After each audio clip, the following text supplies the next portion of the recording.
Doctor Somaiya, जिस तरह से डॉक्टर अलका भी कह रही हैं एंगर में है, अभी आपने वीरेंद्र जी को सुना, वो भी गुस्से में थे।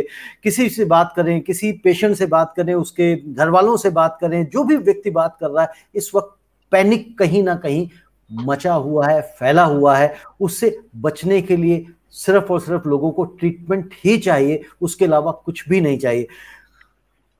आपको क्या लगता है, जिस तरह से हमारा देश इस वक्त कोरोना से फाइट कर रहा है, क्या जो स्टेप्स लिए जा रहे हैं वो पर्याप्त हैं? इससे हम फाइट कर पाएंगे? इससे हम जल्दी बच के निकल पाएंगे? जी, जैसे कि आप जानते हैं मेरा काम ह्यूमन बिहेवियर से है ज्यादा, तो मैं ये बहुत अच्छी तरह से समझती हूँ जैसे एज ए न्यूरो साइंटिस्ट के जब ज्यादा फियर बढ़ जाता है और इस तरह से ज्यादा, और मिस इन्फॉर्मेशन का भी एक इम्पैक्ट है, पर ये बहुत सारे जो लीडर्स हैं हमारे, एफडीए जैसे है अमेरिका में, उन सब का बहुत इम्पैक्ट आया है। जैसे शुरू में ट्रंप ने भी कह दिया था हाइड्रोक्सीक्लोरोक्विन, बाद में प्लाज्मा के बारे में भी कह दिया था। इंडिया में भी बहुत सारे जो जाने पहचाने लोग हैं, सेलिब्रिटीज हैं, वो बहुत कुछ कह देते हैं सोशल मीडिया पर। तो इसका बहुत बड़ा इम्पैक्ट आता है, तो सबको लगता है कि ये एक लाइफ सेविंग ड्रग है। और आज भी मुझे कहा जा रहा था जब मैंने ये आर्टिकल पब्लिश करवाया, तो कि जब मर रहा है पेशेंट को आप कैसे रिफ्यूज कर सकते हैं? तो जब ये मर रहा है तभी ही वो काम नहीं करेगा। अगर शायद कोई गुंजाइश है तो वो बिल्कुल शुरुआत में है, पर इसका मतलब ये नहीं है कि हम कुछ भी कहीं भी देते जाएं।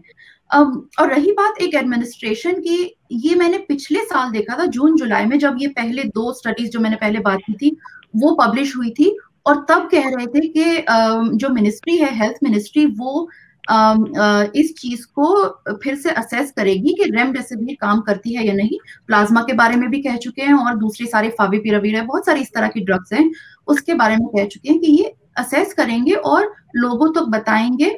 और लोग ही नहीं, सिर्फ डॉक्टर्स के लिए जो आईसीएमआर है वो एक प्रोटोकॉल बनाती है कि ये चीजें आपको फॉलो करनी है, एक मेडिकल की गाइडलाइंस है, और वो आईसीएमआर के वेबसाइट के ऊपर एक अपडेटेड प्रोटोकॉल होना चाहिए। जैसे मैंने कल एनएचएस है, जो यूके की एनएचएस है, उसके ऊपर देखा था, बड़ी सही तरीके से उन्होंने बताया था कि ये होना चाहिए ऑक्सीजन, निमोनिया, जीएफआर जो है, या एएलटी जो किडनी लिवर फंक्शन का है, वो इस तरह का होना चाहिए, तो ही आप रेमडेसिविर दे सकते हैं। उसके बावजूद हमें पता नहीं है फिर भी, पर अगर देना है तो ये होना चाहिए पेशेंट के अंदर, ये नहीं कि आप घर पे भी उन्हें दे दें।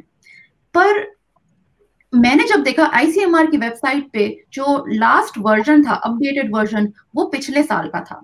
तो जब उन्होंने पिछले साल कहा था कि प्रोटोकॉल बनाएंगे और अपडेट करेंगे सबको कि हमें क्या गाइडलाइन फॉलो करनी चाहिए as Indian doctors in India, वो उन्होंने अपडेट नहीं किया था। और आज भी वही चर्चा चल रही है। वीडियो में जाकर कहते हैं, हमारे हेल्थ मिनिस्टर हैं, हमारे आईसीएमआर के हेड हैं, और एक पीडियाट्रिशियन भी थे बड़े जाने माने एम्स से, डॉक्टर पॉल, वो भी कह रहे थे कि रिसेंटली के रेमडेसिविर का कोई काम नहीं है। पर वीडियो में क्यों कहना है? एक गाइडलाइन बनाइए। आप पिछले साल से अभी तक आपको मौका मिला है, आप हॉस्पिटल्स या ऑक्सीजन प्लांट्स की, जैसे इंडियन प्राइम मिनिस्टर कह रहे थे, पर ये सारी चीजें पहले होनी चाहिए। ये बाद में जब बिल्कुल एक्सट्रीम एंड के ऊपर जाके जब बातें हो रही है, तब जाहिर सी बात है, एक सोसाइटी बड़ी फ्रैक्चर्ड, ब्रोकन सी नजर आती है मुझे। क्योंकि जैसे हमने सुना है कि लोग स्टॉक कर रहे हैं घर में, 6-6, 7-7 लोगों के लिए डोजेस रेमडेसिविर के स्टॉक कर रहे हैं।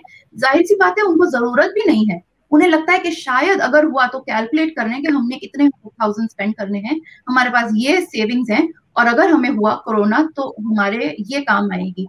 तो ये इस तरह का जब सोसाइटी करने लग जाए, तो मुझे लगता है कि बड़ा, एक तो हम कह सकते हैं कि ठीक है सेल्फिश नेचर है, और ये बिल्कुल हम लोगों पे डंप कर सकते हैं, पर एक तरह से एडमिनिस्ट्रेटिवली भी हम देख रहे हैं कि लोगों को पता है कि सब अपने ऊपर ही आने वाला है, और स्टेट नहीं तो मतलब सेंट्रल गवर्नमेंट नहीं तो स्टेट, स्टेट नहीं तो फिर लोकल हॉस्पिटल्स, और वो नहीं तो बिल्कुल इंसान खुद ही रह जाने वाला है, और उसे खुद ही अपना देखना है। तो ये एक बड़ी फ्रैक्चर्ड सोसाइटी की मार्कर है, एक बड़ी सी ब्रोकन सोसाइटी का मार्कर है। और जब पब्लिक हेल्थ जहां अच्छी होती है, वो सोसाइटीज इस तरह की नहीं होती। जैसे एनएचएस है, और यहाँ स्वीडन भी है, यहाँ पे भी बड़े प्रॉब्लम्स हैं। मैं ये नहीं कहूंगी हर जगह परफेक्ट है, पर इस तरह की ब्रोकन फ्रैक्चर्ड सोसाइटीज नहीं है ये। यहाँ पे ऐसी स्टॉकिंग या होर्डिंग नहीं हो रही, ऑक्सीजन सिलेंडर भी लोग लेके बैठे हुए हैं, ऐसा नहीं होता कभी भी।